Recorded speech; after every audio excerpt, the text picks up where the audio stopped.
Olá, seja bem-vindo ao Sala Antagonista. No episódio desta semana eu vou falar com Carlos Galvão, que é CEO da Unlimited Sports, que é responsável pela marca do Ironman, da prova de triatlon no Brasil. O Galvão é atleta de triatlon desde a juventude e apaixonado pelo esporte, trouxe a marca para o Brasil no começo dos anos 2000 e hoje está à frente desse negócio que movimenta milhões de reais todo ano. A gente vai falar um pouco sobre a trajetória do Galvão no triatlon, no mercado financeiro e como CEO da Unlimited Sports, além de algumas curiosidades sobre o esporte e sobre a vida desse triatleta e executivo Carlos Galvão. Ficou curioso? Então entre, sente-se e fique à vontade. Esse é o nosso Sala Antagonista. A gente quer trazer as pessoas para que conheçam o triatlon, porque muita gente... E outra, fala, Ironman não é para mim. Peraí, só um minuto. Entenda o que é o triatlon para você eventualmente falar que o Ironman não é para você. Mas a pessoa ela tem que entender que o Ironman é um lifestyle, é um estilo de vida que você tem que começar a entender e tentar adequar para o seu, né, para sua vida, para sua família, etc. Né? Não é uma coisa que, tá bom, eu quero subir o pico do Everest uma vez. Você vai uma vez, mas é diferente. O Ironman você tem que colocar e você tem que tentar encaixar na sua rotina, porque é um negócio tão prazeroso. E aí o pessoal tá comentando, porque aqui no Brasil não tem como colocar mais do que 200 atletas numa prova de Ironman. Cara, eu fiquei com aquilo na cabeça. Impossível, tem uma coisa errada. E aí eu falei, Beto, vamos trazer e operar direitinho a marca Ironman aqui no Brasil? Sério, vamos. Fomos nos Estados Unidos, conseguimos uma licença para isso meados de 2000, para inaugurar o primeiro Ironman sob nova gestão em 2001. O Ironman esse ano deixou em Floripa perto de 46 milhões de reais de impacto financeiro na cidade.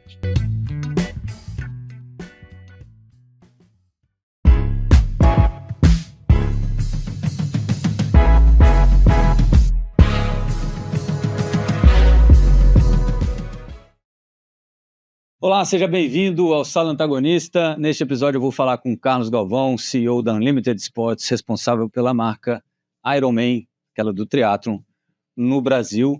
Ele que é triatleta, foi agente no mercado financeiro, apaixonado pelo esporte, acabou trazendo a marca para o Brasil e hoje movimenta aí, está à frente de um negócio que movimenta milhões de reais todo ano. Particularmente no dia de hoje, estou acompanhado aqui de Pedro Cerizzi, também Ironman, publisher do Antagonista e também mercado financeiro. Então, muita coisa em comum entre essas duas feras aqui, essas duas lendas.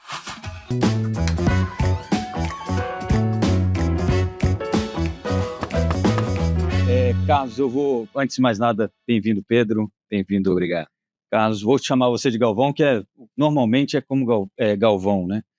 Galvão, vamos começar como eu sempre falo aqui, do começo, né, da sua trajetória. Você era triatleta, começou no triatlon aos 17 anos, e aos 17 não, né? No triatlon você começou antes. Comecei triatlon em 95, eu tinha 20 e poucos anos.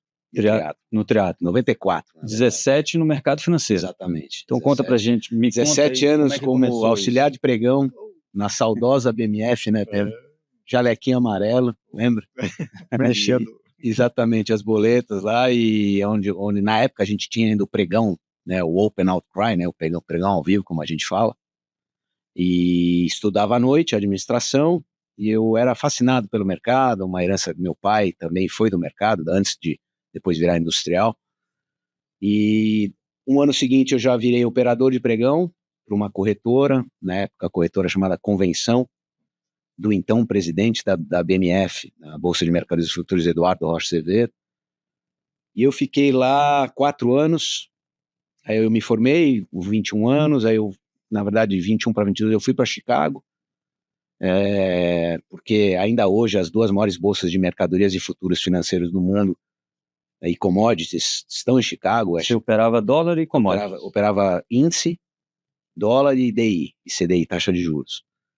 Mas Chicago eu tinha essa curiosidade em conhecer Chicago e morar lá e conseguir um trabalho lá na Lehman Brothers, na extinta Lehman Brothers, né? Quem diria que a Lehman fosse quebrar em 2008, né? Aquela história de too big to fail não existe, né? Enfim, é relativo, né? Fiquei 11 meses lá em Chicago, na Lehman, e quando eu voltei para o Brasil, eu não queria mais trabalhar para nenhuma corretora ou um banco, eu queria continuar no mercado. E eu optei por me tornar um operador especial na BMF. Scalper. Eram 66 pessoas físicas que operavam como se fosse uma corretora, só que na pessoa física. Eu tinha discrição para operar qualquer mercado como pessoa física. Podia ter eventualmente clientes, mas eu optei por não ter. A vantagem é que não dividia a comissão. Não, na verdade... Ele comia o que ele matava. Se Exatamente. ele ganhasse, ele ganhava. Se ele perdesse, ele perdia. Não é corretor, você tomando operava o seu dinheiro mesmo. Exatamente. Só o dinheiro. Exatamente, fundamentalmente. E de preferência começava ou terminava o dia zerado, para não carregar a posição. Né? Girava posições infinitas vezes durante o dia. Exatamente. Né? É outro mundo, né? Era muito, muito interessante, e foi uma baita escola, na verdade, né? E aí eu fiquei fazendo isso durante 7 anos, e aí... Aí já com 65 anos... Pedro, e aí você sabe que eu chegava em casa vários dias todo rasgado, sabe? Né? Era um trabalho braçal. Era uma loucura, mas foi uma baita experiência, mas eu com 30 anos já, fazendo triatlon desde 6 anos, de 94 a 2000, eu estava, na minha visão, independente financeiramente, com uma filha pequena, cara, e eu queria fazer algo que realmente pudesse fazer a diferença na vida das pessoas, né? E se possível através do esporte.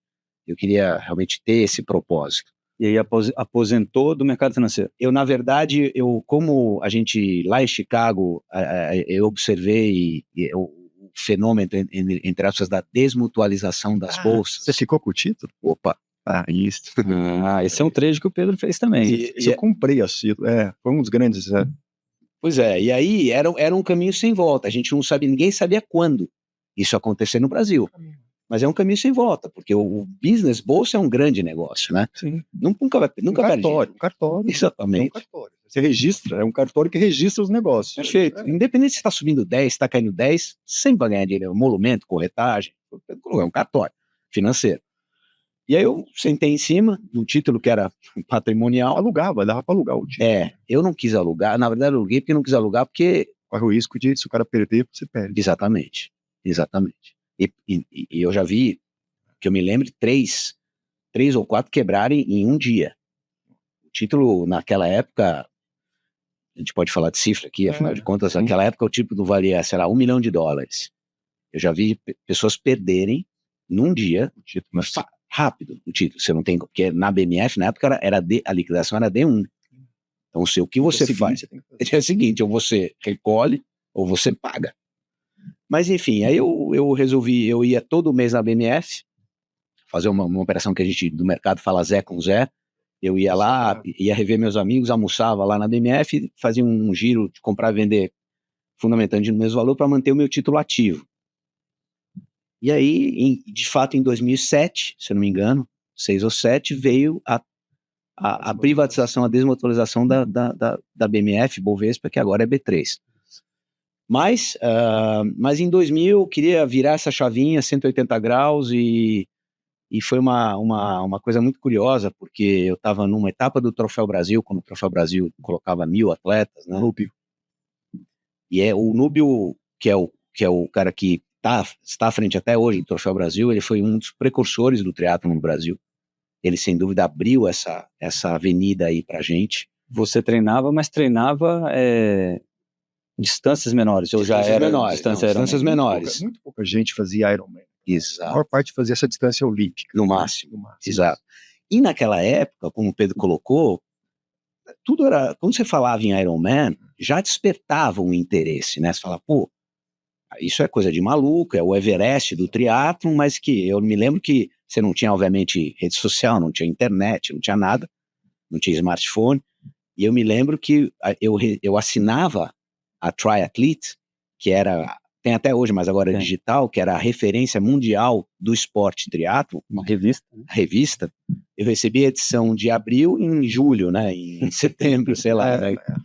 Lembra? Pelo correio, literalmente.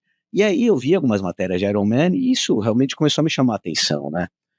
E o Ironman, muita gente não sabe que o Ironman já esteve aqui no Brasil antes da nossa gestão. em 97, 98 e 99, nas mãos do então nadador olímpico Jean Madruga. Ele tinha alguma coisa no próprio Ironman original, não tinha? Cara, ele na verdade, Pedro, ele competiu, eu lembro, baita nadador, saiu primeiro. Um monstro. Ele era um monstro, né, na água, naquela época ainda, né, de sunga e aí ele trouxe o Ironman Brasil. No primeiro momento era uma distância 2/3 de Ironman nos 2 primeiros anos, e no último ano Ironman. E ele levou para Porto Seguro, né? Quando você pega um evento dessa magnitude, envolvendo 3 disciplinas, 3 modalidades, você tem que pensar em várias caixinhas para dar o check, para ver se aquela venue, se aquela localidade está apto a receber.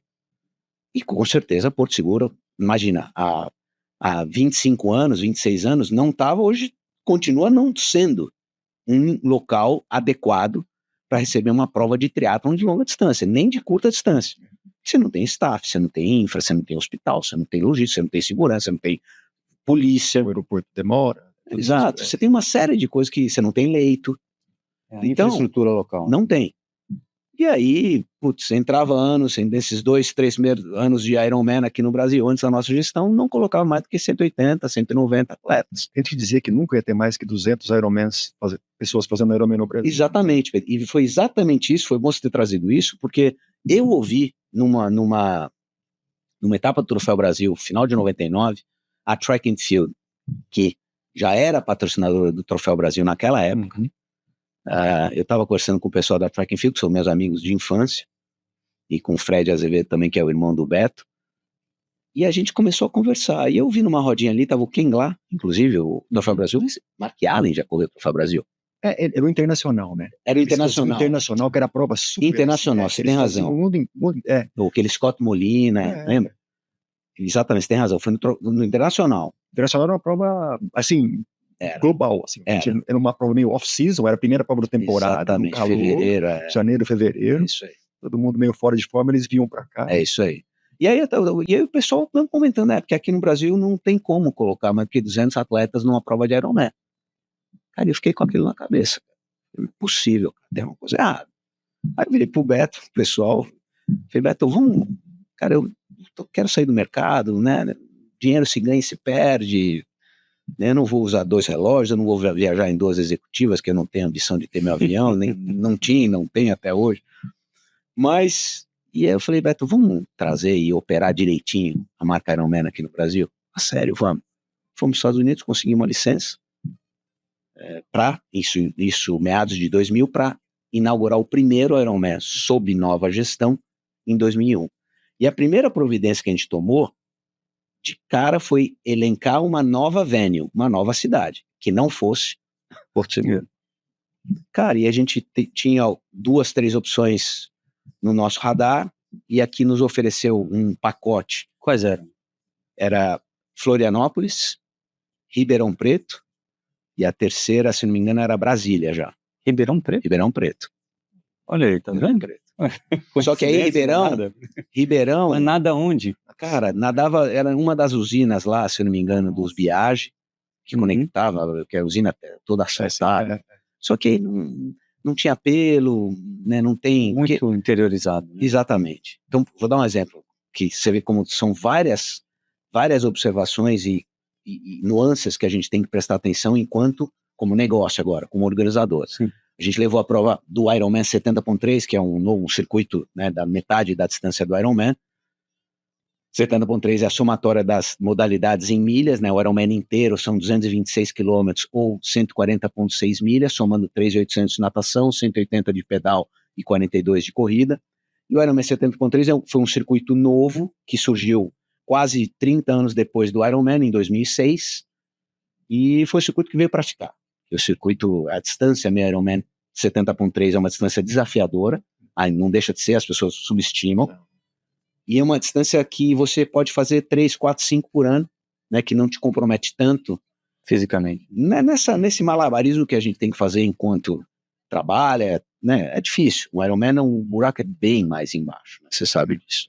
Com relação ao comprometimento, de horas que você tem, que a gente brinca que você tem que ficar com a bunda no selim. E não tem conversa, você tem para querer fazer um Ironman bem Bem feito. Até mesmo não necessariamente com o tempo, para sofrer menos. Porque você vai sofrer no Ironman, né, no full.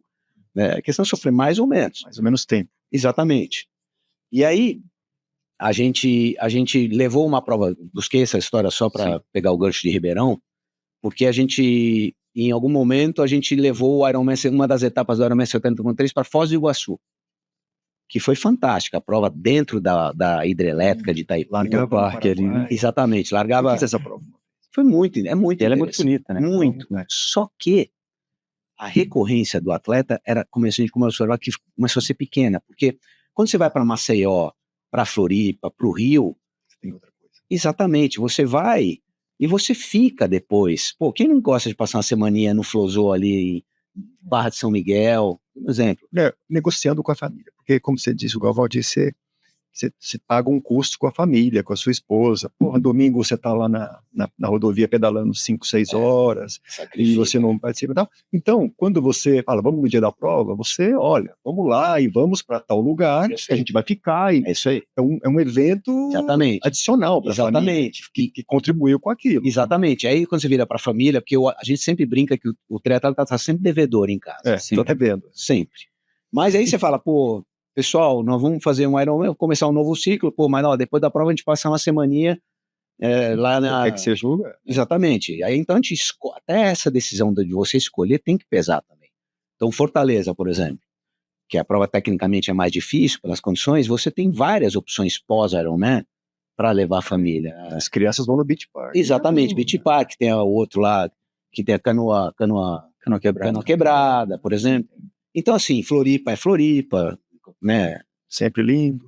E Foz do Iguaçu, quem não conhece que só tem cataratas, ponto. Você viu uma vez, está visto. Então as pessoas começaram a não voltar para Foz. A gente cortou a prova do evento pensando como negócio, que a gente tem que ter uma recorrência de atleta, enfim. Só estou trazendo isso, então Ribeirão saiu fora, Brasília e Floripa. Brasília é uma cidade com aproveitando essa parte de recorrência, eu vejo muita gente que faz um Ironman, para dizer que fez um Ironman. Em média, na prova de Ironman de Floripa, que é uma história, quantas pessoas estão fazendo o Ironman? Eu vi esse ano, sempre perguntam, quem está fazendo pela primeira vez? E um monte de gente levanta a mão. Estou fazendo pela primeira vez. Se todo ano tem alguém fazendo pela primeira vez, é que tem muita gente que não faz 2 vezes, né? Quantas pessoas fazem uma vez só e param? Assim, Pedro, essa sua pergunta é muito, muito boa, que lá na Unlimited a gente brinca que tem Qual que é a nossa missão? É entregar a experiência. A gente tem certeza que a pessoa que cruza a linha de chegada no Ironman ou do Ironman 70.3, ela é outra. Isso é fato. Não é a mesma que começou. Não é. A jornada do cara chegar lá é maravilhosa, né? Você sabe, eu falo e me arrepio. Eu também. Porque a gente sabe o que é bacana. Então, isso é o que é o nosso combustível para ficar à frente dessa maluquice chamada Ironman. Então a gente tem essa certeza. Mas, pegando aqui o gancho que o Pedro trouxe, a gente brinca lá que tem o Ironman, que é o primeiro, único e último. Né? Porque eu arrisco dizer que é mais de, diria 20%, pelo menos. Uma vez só. Porque a pessoa não entende. Tudo bem, acho válido, ela teve a experiência para tatuar, depois a gente entra nessa... Ou para contar, botar no currículo. Para contar, que olha, me desafiei, mas... não sei nem se eu devia falar isso, mas às vezes eu acho tudo muito válido.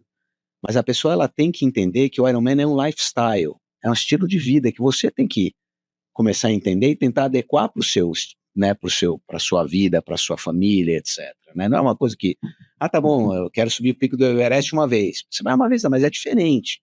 O Ironman você tem que colocar e você tem que tentar encaixar na sua rotina, porque é um negócio tão prazeroso.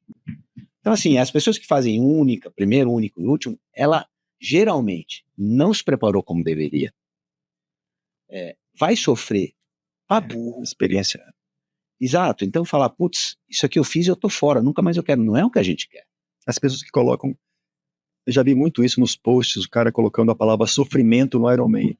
Não deveria ser, né? Assim, ninguém tá lá obrigado. Não é, mas sofrimento não é o termo correto. Não é. Eu acho que é a gente tem um amigo comum, que é o Roberto Azevedo Júnior, né, que ele fala assim, sofrimento é diferente de sacrifício.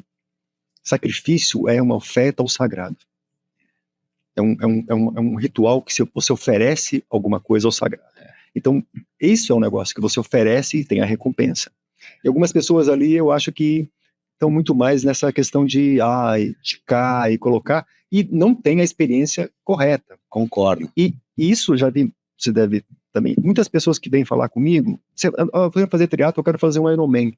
Eu falo, não faça isso, né? Eu acho que você entende isso e você mantém a 3 days, que são provas menores, que aí você pode até explicar, que eu acho que é o que todo mundo deveria fazer antes de ir para um 70.3 e depois do 70.3 para ir para o Ironman. Eventualmente ir para o Ironman. Porque essa passagem direta do nada para fazer o Ironman não é uma experiência que eu acho adequada para explicar o que é. E não é nem recomendado, né? Enfim, a chance de você se machucar, de você ter uma experiência ruim ou não terminar a prova é grande. Quando a gente se esbarra, Pedro, nas provas, Rodrigo, lá que o pessoal, pô, Galvão, que legal, que tô aqui, fiz meu primeiro triatlon. Só para entender, se o primeiro triatlon foi o Ironman, ou até mesmo o Ironman 73, tá errado. Eu não vou falar isso pro cara, mas tá errado. Tá errado. Então assim, comece.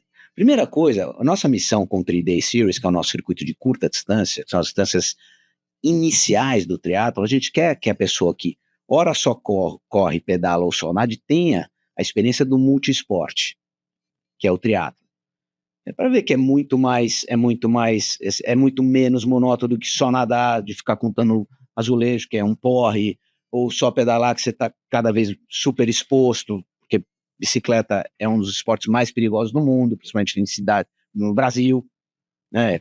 E só correr, você corre o risco de você se machucar. Então, a gente quer trazer as pessoas para que conheçam o triatlon, porque muita gente, e outra, fala, Ironman não é para mim. Peraí, só um minuto.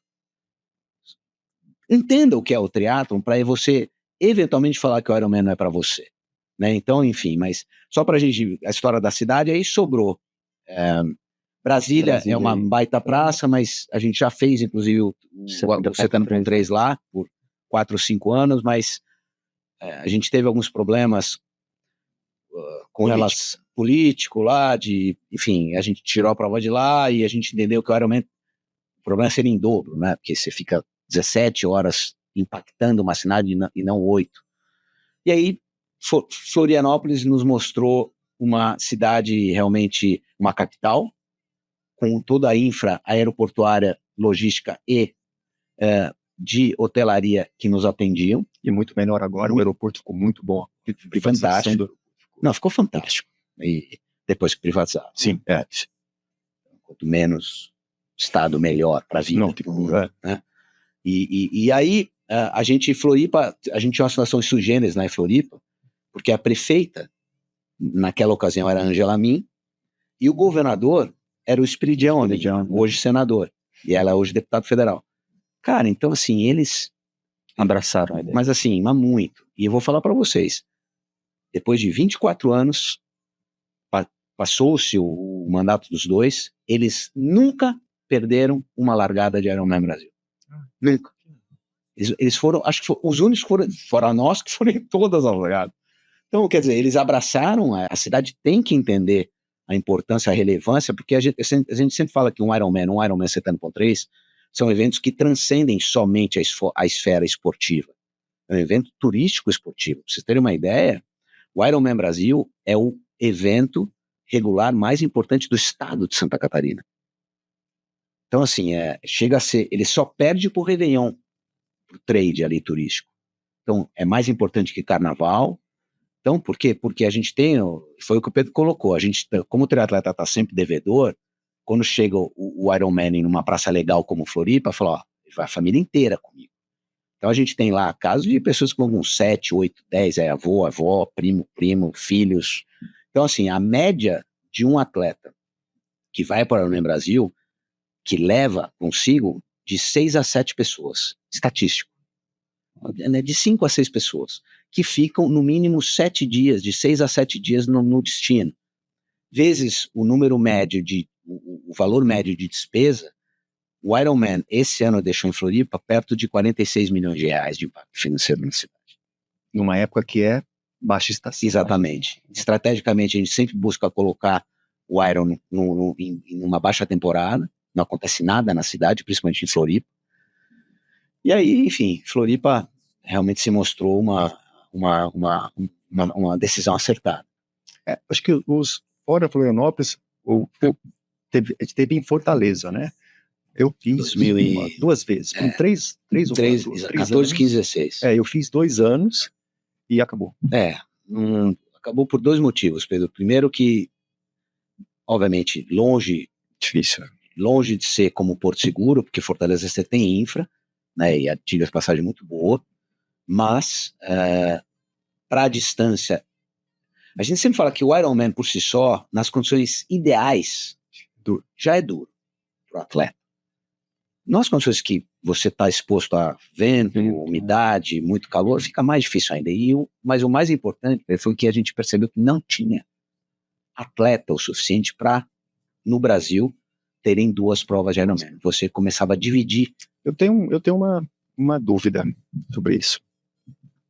Acho que você tem agora em setembro o Ironman São Paulo. Né? Que a gente conhece carinhosamente do Mundial de São Paulo, que é uma prova de 70.3, que é feito aqui na USP.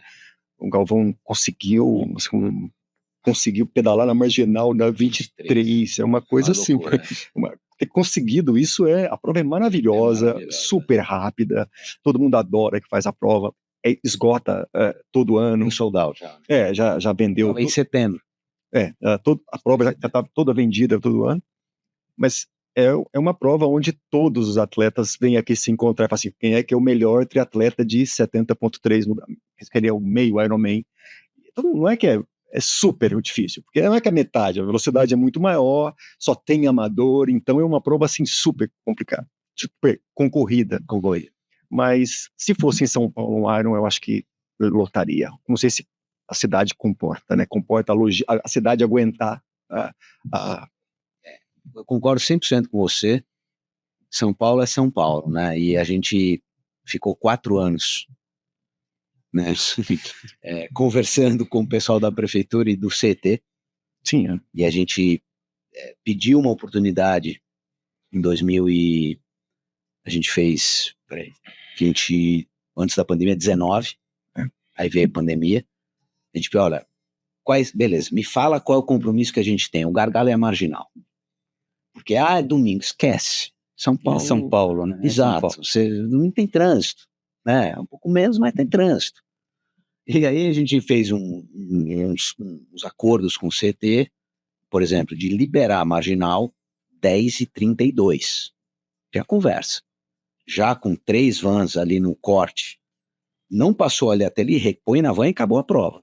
E a gente conseguiu. A gente liberou a marginal 10h28 no primeiro ano. Então eles ganharam a nossa confiança, dizendo que, olha, a gente vai cumprir o que a gente prometeu, mas não, já de cara a gente teria que liberar a marginal para um full na melhor das hipóteses 3 da tarde. 3, ferrou.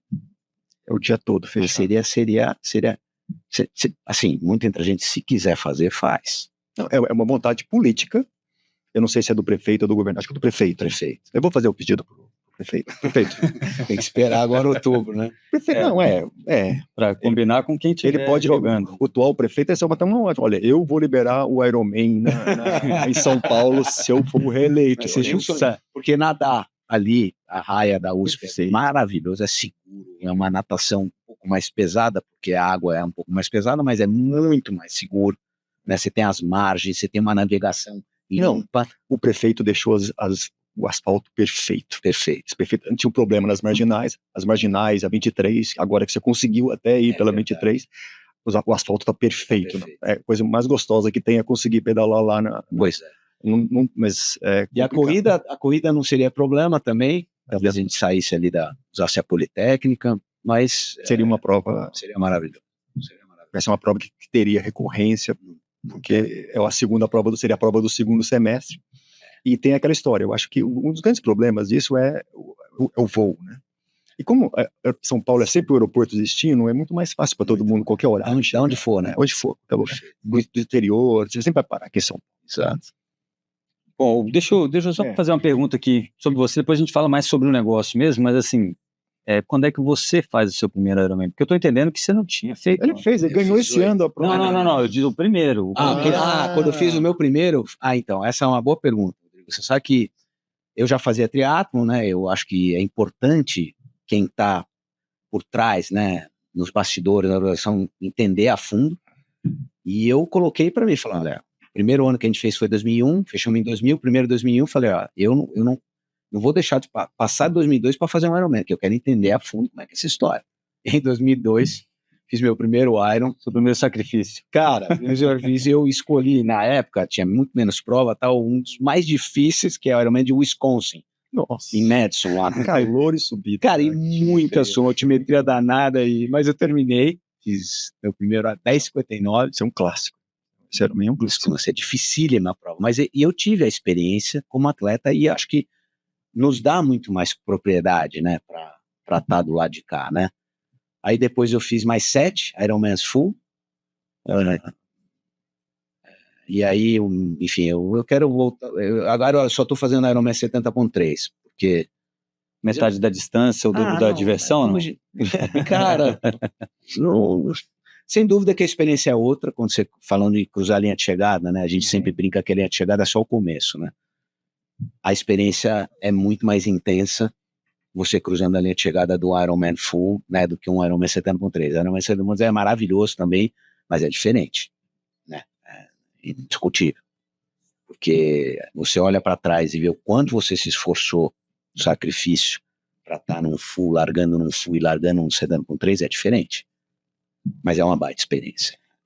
Você sabe que a gente teve uma equipe lá no Ironman Florianópolis desse ano, do Antagonista, e a gente gravou até a gente tem um vídeo que eu vou passar depois que esse episódio terminar, no finalzinho, quem estiver assistindo aí pode acompanhar, mas a gente tem um pedacinho desse vídeo que fala sobre amadores e profissionais, sobre como foi a preparação para o Ironman. Então, vou aproveitar esse gancho que você falou aí, porque no fim das contas é assim, quem nunca fez, para que saiba, né, e eu acho que uma das pessoas vai falar isso, pô, tem dia que você faz treino de 6 horas, 7 horas, 8 horas, você sai de casa às 5 horas da manhã para pedalar, chega meio-dia, aí a sua esposa, né, o seu marido olha para você e fala, vamos almoçar, você fala, não, tem que correr 2 horas agora. E aí depois o pessoal ainda passeia no shopping, porque tem que tá sempre em dia. Passa pra gente aí, Caio, pra gente dar uma olhada no vídeo. Então, o meu ciclo, ele foram 4 meses, né, 20 horas semanais, e 3 horas e meia mais ou menos por dia. E nessas 3 horas entra o fortalecimento também, né? Às vezes, final de semana, a gente sempre fazia o do atro, que daí às vezes demorava de 3 até 5 horas. E uma vez por mês a gente fazia um simulado, que aí variou bastante, né? Teve um que foi em torno de 8 horas diária de treino. Eu tive 3 meses e meio de preparação para o Iron. Que como eu já conheço um pouco e sei de como é o treinamento, então você acaba tendo um pouquinho mais de experiência, né, do full, né? E acaba não precisando treinar muito, vamos pensar assim, né? Então a preparação foi boa, foi legal, foi bem gratificante.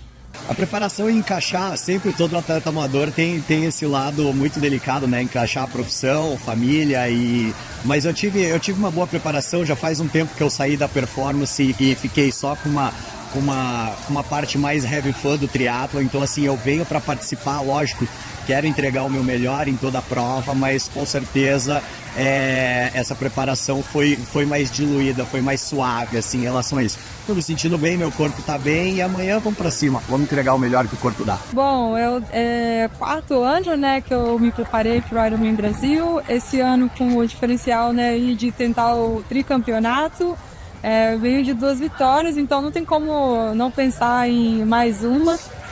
Mas esse ano foi um pouquinho diferente, porque com os convites que eu tive para competir o T100, né, eu quis aproveitar a oportunidade, então eu deixei um pouquinho de lado a preparação para ir para essas provas, e então minha preparação foi um pouco mais curta.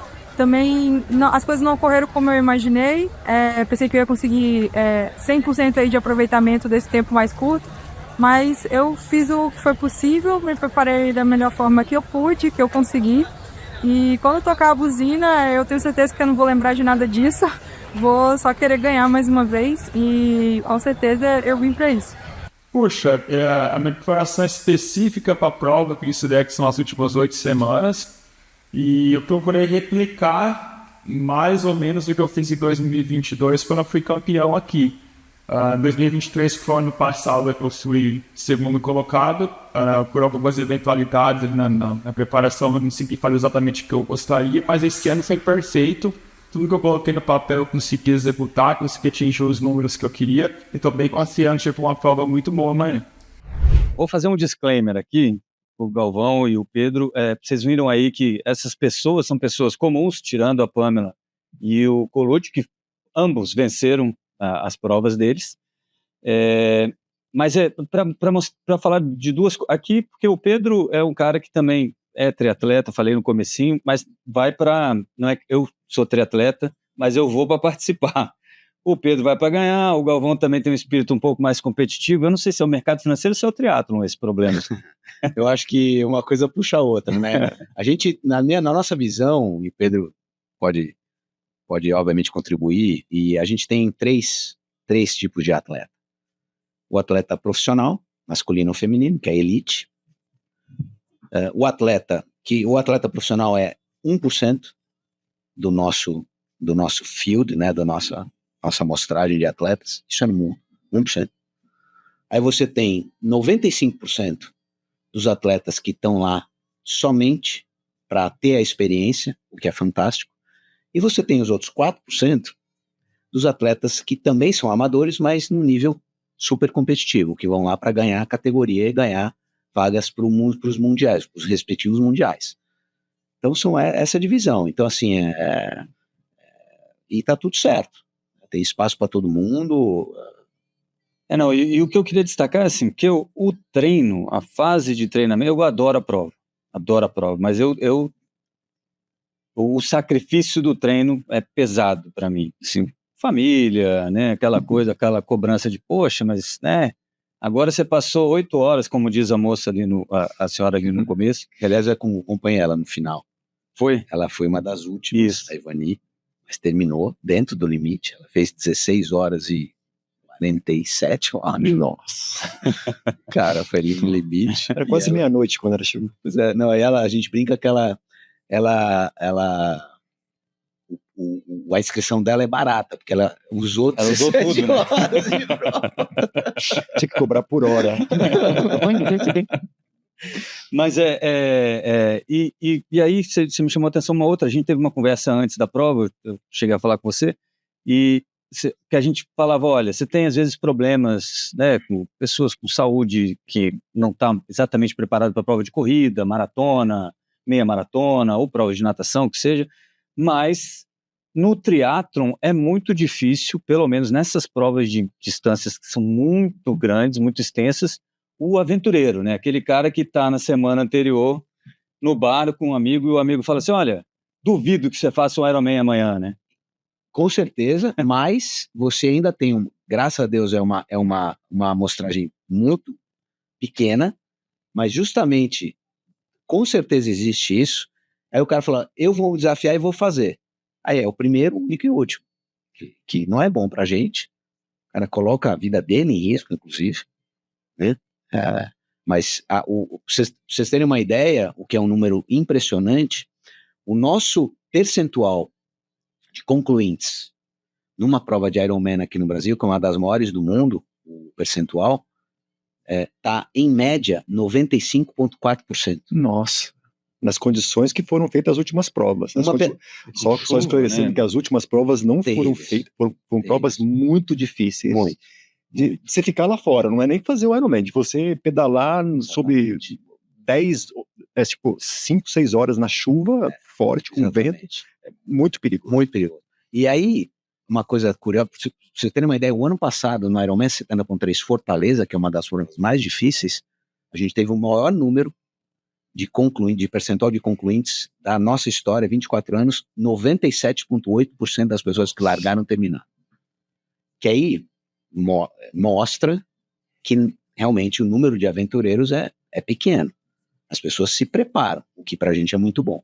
Obviamente. Tem que considerar que tem uma etapa que é de bicicleta, e essa etapa de bicicleta tem defeito mecânico. Tem muita gente que para porque quebrou a bicicleta, não é uma coisa só porque eu não preparei. Tem gente que ou caiu, E é acontece. muito comum, né? Eu acho que é a principal causa, né? Agora, a pessoa chegar na corrida, já cansada, chovendo, no começo é bonito, todo mundo lá, mas quando chega 8 horas da noite, não tem mais ninguém lá para bater palma para você, e você tá correndo sozinho na chuva lá, Escuro. é muito escuro.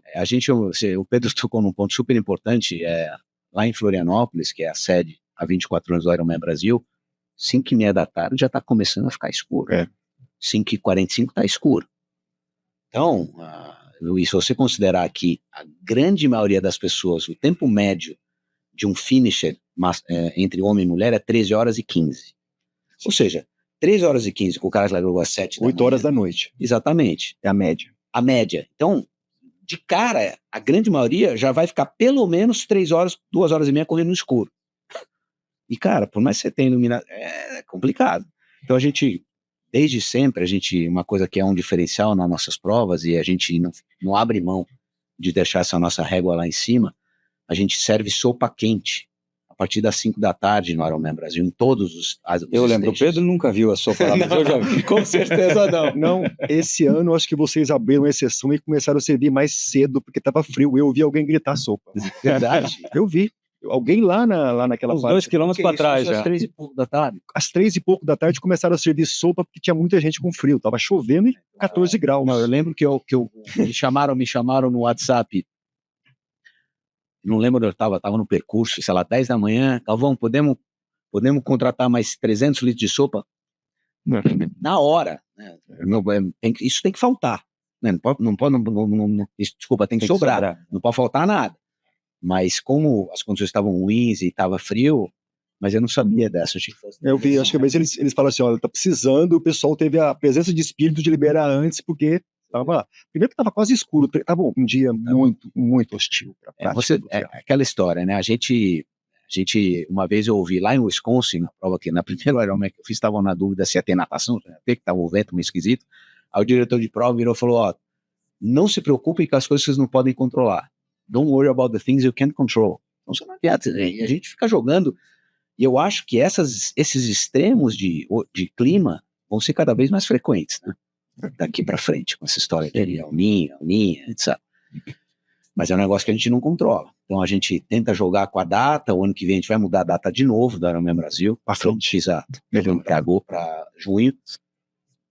Eu acho que eu nem poderia ter falado, mas... Não, mas a intenção, certo? A intenção precisa ver se viabiliza, mas a intenção... A gente está conversando já com o Floripa, provavelmente para casar com o calendário deles, ainda é baixa temporada, legal, não tem nada importante aqui, uma Fena Ostra, por exemplo, que é um grande evento que não dá para fazer simultâneo para o Ironman Brasil, mas a gente tem que se adaptar aí rápido a essas questões de clima, tomada de decisões. Para vocês terem uma ideia, pela primeira vez em 24 anos, à frente dos eventos de Ironman, a gente teve que cancelar uma etapa de natação no Ironman 70.3 Floripa. E foi a decisão era impossível. Adequadíssima de se tomar. Assim, dos 1.700 atletas que estavam para largar no domingo, primeiro, 670 fazendo pela primeira vez. 670, não tem nenhuma prova de triatlon no Brasil, tirando as nossas, que coloca eventualmente um Troféu Brasil hoje em dia, ou um internacional, põe 800, mas não tem. Então assim, imagina, era uma prova grande de iniciantes, de estreantes, e os outros 1.700 lá, né, a gente que é mais safo, a gente nadaria, mas você não pode pensar assim. Para quem não conhece, só lembra, porque essa é a preocupação com a segurança, né? Porque na água é difícil de identificar, você até brinca, você fala um negócio que é interessante, que é do chão não passa. Cara, então na bicicleta, correndo, você sabe onde está o atleta, né? Mas na água é mais difícil. E aí, para quem nunca fez e que está pensando em fazer, não se preocupe. Na água tem gente com caiaque, gente com stand-up paddle. Tem uma baita segurança náutica, que também a gente não abre mão, a gente quase que dobra. A gente tem um padrão mundial, né, que é replicado para 180 provas de Ironman no mundo, e 70.3 são mais ou menos 45 provas de Ironman e 135 provas de 70.3 no mundo hoje, nos dois circuitos. e você recebe da WTC, que é o órgão que é dona dessa história toda, que é o World Triathlon Corporation, todos os organizadores recebem um manual geral de operações, que é meio que uma cartilha, que é tipo assim, o mínimo que está aqui você tem que executar, esse mínimo aqui. Mas, no caso, por exemplo, e você tem discrição para, beleza, aqui indica que um 70.3, vou dar um exemplo aqui, você tem que ter 30 caiaques. Pode colocar 50? Pode, mas não pode colocar menos. 29 não. Exatamente. Em todas as nossas provas falando de segurança náutica, a gente tem no mínimo 50% a mais que o mínimo exigido. Mas não tem como. 90% das mortes no triatlon ocorrem na água. Isso é estatístico. E geralmente é mal súbito, né? A pessoa, ela tem um mal súbito e ao invés de poder ser socorrida, ela não tem como, ela pode morrer afogada porque ela apagou. É verdade. Não é que ela afogou mesmo. Às vezes o cara teve uma hipoglicemia e morre afogado. Né? Mas é difícil. Mas a gente, assim, de novo, né? As pessoas que estão ali, teoricamente, estão preparadas. A parte de natação, tem muita gente que só treina em piscina, né? Que a natação em mar aberto é outro esporte. É outro esporte. Então, assim, você tem outros tempos de natação, né? Você é acostumado com o tempo na coisa, você vai na água. Exatamente. Não, invisibilidade, né? Você não tem. Navegar. E tem muita gente que. Acho que é a etapa que, principalmente entre os iniciantes, é a etapa que causa mais pânico, angústia. A pessoa quer passar aquela fase ali. Exatamente. Daí muita gente fala: minha prova começa depois da natação. Quando eu ponho o pé fora. Ufa, agora vai dar tudo certo. Exato, agora começou meu triatlo. Meu Ironman, meu 70.3, é isso. Mas não é, acho que é muito mais, uma vez que você rompeu isso, é uma coisa super, não tem nada automático, muito fácil. Assim.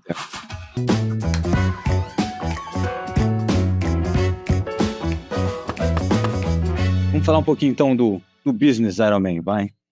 Mais ou menos 30 milhões hoje de faturamento. Como é que está o faturamento da Unlimited só com o Ironman, sem a Saturday Series? Tem mais ou menos 30, 31 milhões de reais esse ano. A gente deve faturar. A gente tem também, paralelo ao evento esportivo, a gente tem nos 6 eventos de Ironman que a gente coloca, 5 70.3 e o Ironman Brasil, a gente tem o que a gente monta, que a gente chama de Ironman Village, que é todo um marketplace que a gente tem o business de venda de metro quadrado, para vários players. Então, é uma feirinha, né? Exato, é uma expo, e eu vou falar, o Pedro não vai me deixar mentir aqui, que já conhece prova no mundo inteiro, você não vê em nenhum Ironman Village ou Expo do mundo o que a gente tem no Brasil. Você vai ver. A única coisa comparável à Expo do Brasil é Kona. Exato. Que as empresas vão investir lá para fazer marketing.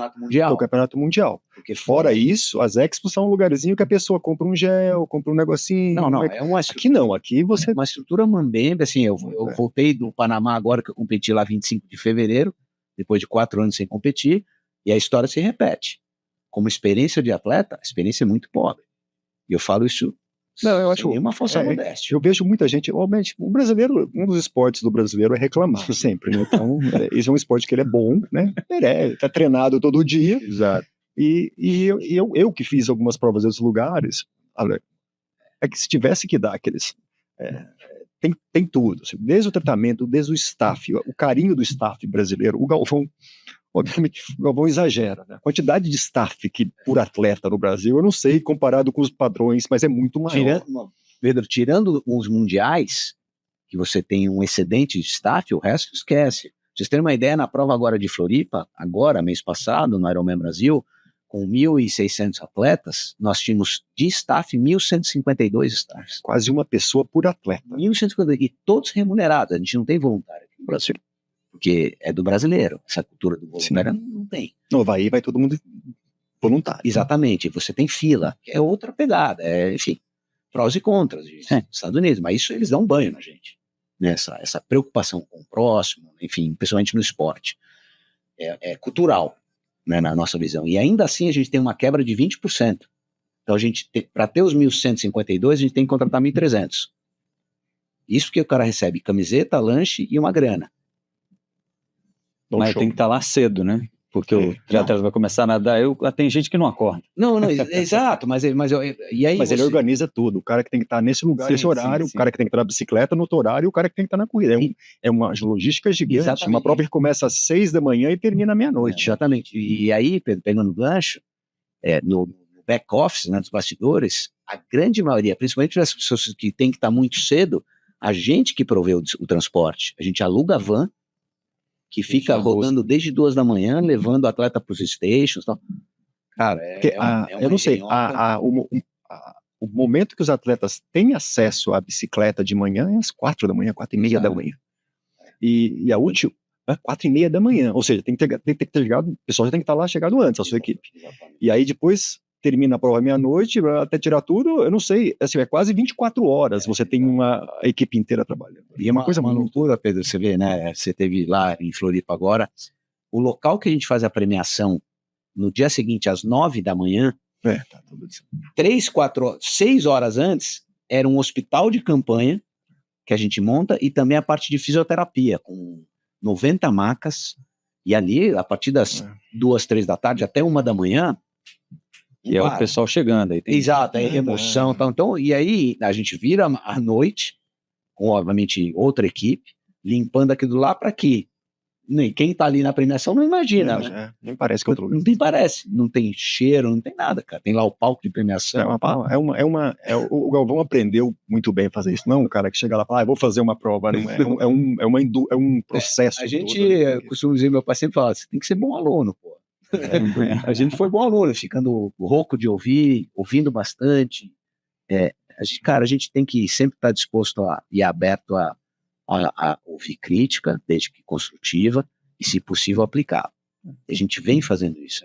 A gente tem um monte de falhas, tem um monte de erros, de acertos, mas a gente... Uma coisa que eu vi nas estatísticas esse ano, eu não sei se quando é no 70.3, mas só tinha 12% de mulheres, né? Foi o pior. Piorou esse número. Cara, a gente ficou surpreso também, no full, na verdade. No full, No 70.3 deve ser bem mais, né? No 70.3 chega a ser 21%. 21%. Era 14%. Também não é uma coisa... A gente foi aumentando, Essa é uma coisa que o Brasil está um pouco descolado. Acho que lá fora, principalmente nas provas 70.3, tem mais. A gente tem tá dando mais vaga para mulher. Pro Mundial, né? De incentivar mesmo. Então, agora no 70.3 do Rio, que vai ser no dia 23 de junho, a gente tem homens 25 vagas, mulheres 35 ou 40 vagas, se não me engano, quase 60% a mais. Mas esse ano é Nova Zelândia, né? Pois é. É meio difícil pro Brasil. A última do Rio vai ser o Rio. A última que classifica para Nova Zelândia. Aí Fortaleza já é Marbella. Ou Marbella. Por exemplo, eu peguei a vaga no 70.3 do Panamá, que eu fiz em fevereiro, e não quis a vaga. Porque Nova Zelândia é maravilhoso, então, mas... tem que ser mais que uma semana, né? Exatamente. No mínimo uma semana para um fuso entrar. Exato. Mas, cara, enfim, agora o ano que vem, sendo na Europa, o Mundial, aí com certeza vai ter muito mais interesse. Enfim. Mas eu acho que todo mundo, a gente está aqui falando muito de Ironman, né? Mas eu acho que todo mundo deveria olhar um pouco nas provas do 3-Day para poder começar. Era exatamente isso que eu ia falar. São várias, né? São 4 eventos esse ano. A gente... o 3-Day é um projeto nosso que ainda é deficitário, né? Porque a conta não fecha, mas eu não vou falar que é deficitário, é um investimento, né? Tem que olhar por esse aspecto. Mas, sem dúvida nenhuma, pra vocês terem uma ideia, até o ano passado, o 3-Day só tinha 2 distâncias. O sprint, que é 750 metros de natação, 20 de corrida, de pedal e 5 de corrida. Essa todo mundo pode fazer, certo? Todo mundo vai ouvir e vai fazer o possível então, fazer. Aí que tá, Pedro, já vou chegar lá. E você tem um standard, o olímpico, que virou standard, mas é o triatlo olímpico. Dobro dessa distância. 1,5 40-10, que é a distância das Olimpíadas. Para quem não sabe, o triatlo é um esporte olímpico desde 2000, debutou em Sydney, foi experimental em Atlanta, 96, e debutou em Sydney. De Sydney para cá, sempre, toda Olimpíadas. Né? Mas, Pedro colocou, todo mundo faz realmente 750 metros, pra gente que nada, é moleza.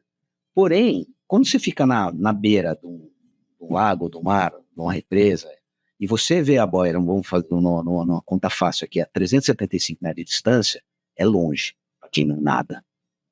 Então, a gente percebeu que para muita gente, a distância de 700 metros ainda era muito. A gente decidiu criar o super sprint, que é metade do sprint, nada a 375 metros, pedala 10 e corre 2,5. Cara, você precisa ver a adesão do super sprint. É mesmo? Uma prova de 600 atletas, que a gente coloca no 3D, a gente limita tecnicamente em 600, coloca 550, às vezes 600. Já no primeiro 3D, que foi, se não me engano, em julho do ano passado, com a distância do super sprint, colocou 20% da distância do super sprint. Quase 100 atletas.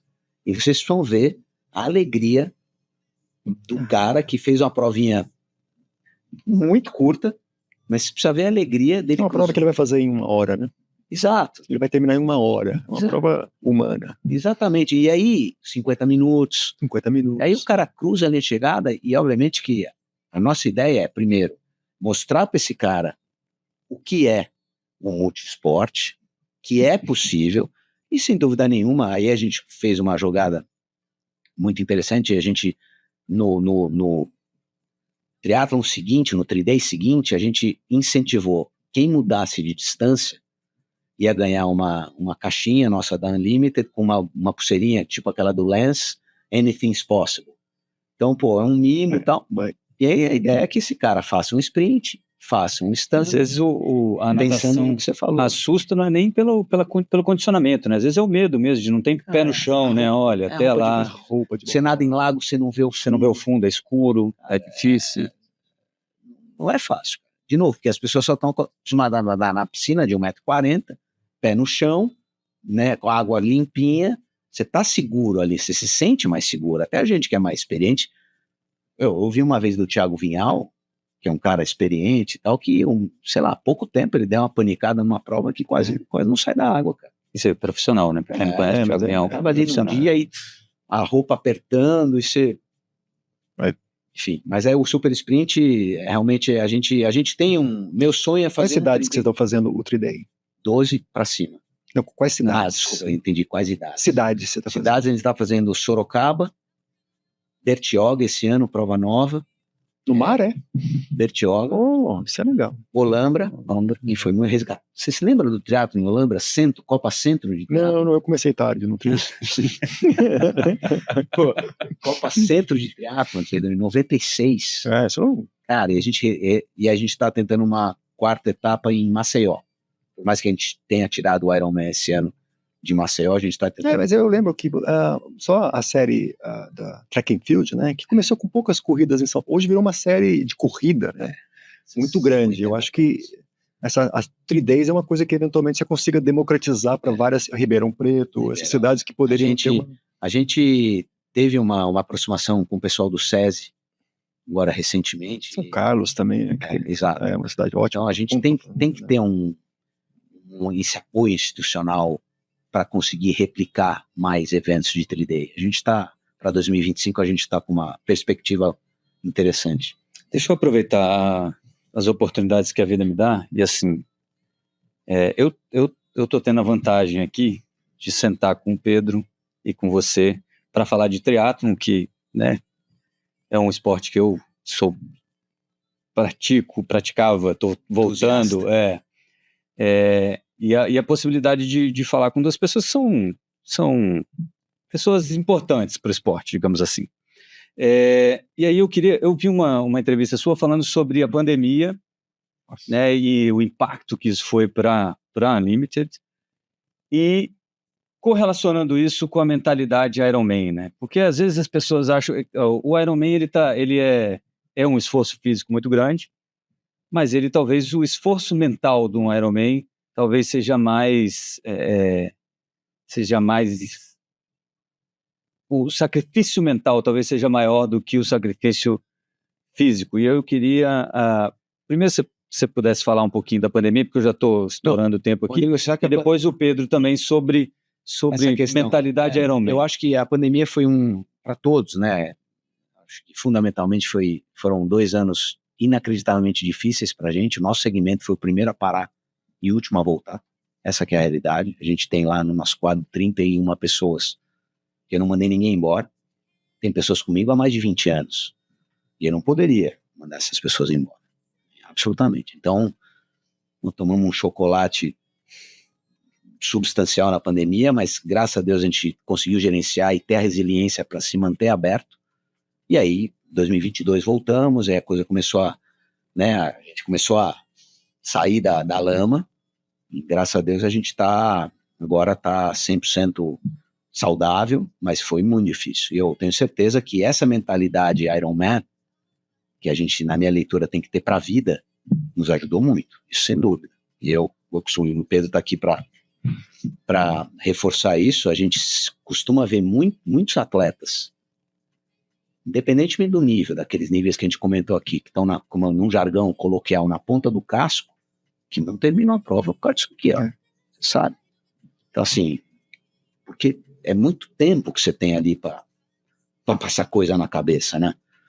Mas, enfim. É muito fácil arrumar uma desculpa para desistir, né? Você, em 2021, 2022, se você quisesse desistir, era a hora, concorda? É hora de parar, a hora não dá, né? Criar. E essa hora que você separa realmente. Acho que no Ironman, acho que você vai ter isso mais de uma vez, né? Você vai sentir essa vontade de parar mais de uma vez na prova e vai terminar. E acontece com todo mundo. Todo mundo, não tem. Eu tô perguntando isso porque o Pedro já foi 7 vezes para Kona, você também já foi, para a 7ª agora. Você também já fez o Mundial? Fiz uma vez Kona e participei acho que 2 mundiais 70.3. Então, eu tô falando com pessoas aqui que, né, você olha e fala assim, mas esse cara aí, né, pedala esse tanto, termina ali durante o dia, nunca viu a sopa, né? Então ele não passa por isso, passa ou não passa? Todo mundo já teve provas ruins, né, que você sofre, que não sai como você planejou e termina, né? Só que tirando provas onde você tem uma lesão, realmente, a maioria termina. Né? O cara não tem um problema, ele, às vezes, isso, acho que é o grande motivo entre o inscrito, o que larga e o que termina. Ou seja, dentre os inscritos, tem gente que não larga por lesão. Acho que isso, entre o que você... Exato. Sei lá, geralmente... No Havaí, uma vez eu vi a estatística, 7% das pessoas que se inscrevem não largam. O cara não é que ele não largou porque ele desistiu, ele teve algum problema porque ele não pôde largar. Nossa, treinou demais, caiu de bicicleta, ficou doente e não conseguiu largar. E depois, aí tem esses 5 a 10% de desistência, que é uma prova pequena. Eu fui numa prova no Canadá, em 2018, que foi um ano super difícil para mim, um ano trágico para mim, e eu e a minha esposa fomos lá, 2 meses depois da tragédia, a gente vai fazer o Ironman. A minha mulher fez o Ironman e pegou a vaga para Kona. Tava 35 graus no Canadá e teve 17% de desistência. Foi uma das maiores. O cara colocou, para vocês que terminaram, parabéns pelo ano mais difícil, que teve 17% de desistência durante a prova. Por quê? Porque no Brasil, quando você vai para Fortaleza, você sabe o que você espera. Exato. Agora, quando você vai para o Canadá, você não espera 37 graus. Então, as pessoas desistiram. Então, eu acho que aquilo, entendeu? Eu digo, para mim, o Galvão estava lá, né? Foi no dia, eu estava em Florianópolis no dia que perdi meu filho. E eu fui embora, tal. E aquilo, vou te falar, aquilo é uma coisa que me salvou. Salvou a mim, minha mulher e tudo, é uma coisa que manteve a gente, é uma coisa assim, então assim, eu falava assim, se a gente conseguir fazer isso, a gente vai conseguir seguir em frente. Então para mim, assim, ali é uma coisa assim, a gente falou, a gente não vai desistir. Ela estava inscrita, a gente estava usando a prova de Florianópolis para se preparar para a prova do Canadá, e a prova do Canadá foi a primeira vez que eu fui. Primeira vez que eu fiz um Ironman foi meio de surpresa. Eu fui lá no Canadá e fiz. E era uma coisa importante pra gente. A gente foi lá e fez. Então, quando eu falo, é assim, se você olhar as histórias do Ironman, das pessoas de superação, das pessoas... A gente teve um cego que fez a prova lá agora. As pessoas, quando elas passam por uma coisa difícil, ela fala assim, eu vou fazer o Ironman para dizer que eu aguento essas coisas difíceis. Então, tocar o teu negócio, tocar a tua vida, tocar o teu negócio, aquilo é um simulacro para a vida muito importante. Perfeito. Se você faz bem feito, se você se prepara, não é garantia que vai dar certo, mas é a única forma de dar certo. Perfeito, é isso aí. Não existe assim, eu vou eu vou ter um dia bom e vou fazer um Ironman. Não existe isso. O Ironman, você tem tudo que tem lá é pior. Só pode acontecer coisas que dificultam a prova. Todo mundo que terminou a prova, se você perguntar pro Colucci, ele vai dizer, foi maravilhosa, a prova foi muito bem. Pergunta as coisas erradas que deram durante a prova para ele. Teve várias coisas que aconteceram erradas durante a prova. Ele terminou e ainda ganhou. E é o suficiente. E isso é assim no negócio. Não tem nenhum negócio que você faz e vai dando certinho, e você chega lá e tem um resultado no final. Você vai passar por várias dificuldades, muita preparação, e vai chegar no final, cruzou a linha, melhor ou pior, mas nada é fácil. Então, eu acho que para mim esse é o exemplo maior entre o Ironman, no triatlo como todo, mas o Ironman como o exemplo dessa de fazer tudo e Concordo. com a vida e com os negócios, e é na faculdade, e em qualquer coisa. É isso. Queria agradecer a vocês. Já agradeci você na entrevista que a gente fez por ter trazido o Ironman, por ter mantido o Ironman. Eu tive a oportunidade de fazer 2 provas. Quem sabe eu tô com um pouco de preguiça para fazer uma terceira, mas Lembra da jornada mas eu gosto muito, não posso negar. Então, muitíssimo obrigado. Agradecer ao Pedro pela chance de estar aqui com vocês, ouvindo vocês falar. Pouca gente na vida pode sentar com 2 ídolos ao mesmo tempo para conversar. Então, queria agradecer muito. Se você quiser deixar um recado, eu queria até perguntar, só, antes de terminar, desculpa, tem uma curiosidade que eu não posso deixar passar, que é o lance da tatuagem. Você até tangenciou lá no comecinho da conversa a tatuagem daquele Mzinho, o M-Dot, para quem não conhece, é um M com uma bolinha em cima, que é uma pessoinha, se fosse que é o símbolo do Ironman. Sim. É a 2ª tatuagem mais popular do mundo, depois da Harley Davidson. Sem dúvida. É um negócio só que numa amostragem muito menor, né? Se você pegar um grande encontro de harleiros, que a gente fala, por exemplo, lá em Daytona Beach, na Flórida, você põe naquela semana 450 mil mortos. É muito mais do que o número de praticantes de Ironman no mundo, só naquela semana. E realmente, mas isso mostra, Rodrigo, que o Ironman é de fato um estilo de vida. É uma questão de comprometimento, uma questão de resiliência, uma questão de força de vontade, uma questão de planejamento, uma questão de enfim, você sabe que lá nos Estados Unidos tem muitos processos de seleção para C-Level, que chega na etapa final, o cara que vai definir ali está com 3 currículos, se em um deles está lá Ironman Finisher, isso eu ouvi de um cara da Michael Page, o cara pega esse, acabou, eu quero esse cara aqui, que são pessoas que têm qualidades no mínimo semelhantes para estar ali na reta final, e se um deles colocar lá Ironman Finish, então um conselho que eu dou é, quando estiver fazendo seu currículo, pode colocar Ironman Finish, que pode te ajudar muito num processo seletivo. Então, quer dizer, eu acho que a gente tem uma jornada fantástica, que é super desafiadora enquanto organizador.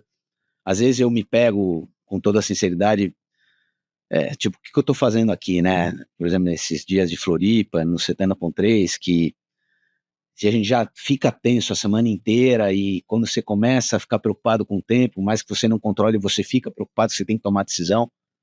E, querendo ou não, a gente tá sobre a nossa responsabilidade. Floripa, se fosse no sábado, não poderia ter. Exatamente. Um dia. Né? Exatamente. Segunda fez sol, mas você tem que olhar o copo sempre, tentar olhar o copo sempre meio cheio. Se fosse sábado, um dia para trás, não teria prova. Não teria prova. Então, assim, mas eu acho que a gente tem se Deus quiser, mais 24 anos aí pela frente. Tem que fazer conta aqui, eu vou estar com 80. É bom.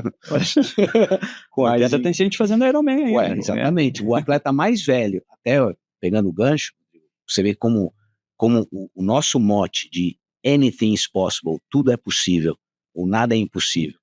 O atleta mais velho, até hoje, a cruzar a linha chegada ao Ironman, 87 anos. E todo ano é aquele japonês. O japonês, ele aposentou agora. Ele não vai mais, vai ser renovar o E a atleta mais velha foi a Sister Madonna Builder, com 84, ela fez 45 Ironmans. É uma freira, exato, uma freira. Eu tive o privilégio de conhecê-la lá no Havaí por 2 ocasiões, jantei com ela 1 ano. Ela chegava de hábito nas provas, sem brincadeira, tirava o hábito, maiozinho florido, ia fazer o Ironman. E o ano passado, Pedro, hoje ela está com 92, 2022, ano retrasado. Ela participou do campeonato americano de triatlon sprint, foi campeã, só tinha ela. Foi campeã na categoria 90, 94. Recordista mundial. Mas, cara, fazendo triatlon. Não, é impressionante. Então, quer dizer, nada é impossível. Assim, basta você querer se desafiar, você querer entender que isso pode ser um jeito bacana tem de várias viver. histórias, a dos Reut, o pai que carregava o filho, agora tem vários que até que continua colocando. Tem o do Zanardi, que o Alex Zanardi, depois ele se tornou um atleta paralímpico, foi para Kona, ganhou na categoria dele com um tempo assim, impressionante o tempo que ele fez, tempo que ele fez de... Aquele cara é um mega atleta, o Zanardi, né? Então ali, você vê exemplos o tempo todo de gente, e não é só isso, né? Dessa senhora que estava aqui, quase 17 horas na chuva, Terminou a prova. Aquela senhora terminou a prova. É uma coisa muito difícil. Bom, é isso. Valeu, moçada. Tá bom. Obrigado. Prazer. Obrigado, hein, gente. Olha, para você que acompanhou a gente até agora, muitíssimo obrigado. Esse é o nosso Sala Antagonista. Toda segunda-feira, às 20 horas, um episódio novo do Sala Antagonista com pessoas desse estilo aqui, ó. Se você pegou só esse finalzinho, volta, assiste tudo, porque vale muito a pena. Toda segunda-feira, um episódio novo do Sala Antagonista, às 8 horas, no nosso canal do YouTube, e também aí replicado nos principais aplicativos de podcast pelo mundo afora. Beleza? É isso, eu vou ficando por aqui. Até a semana que vem.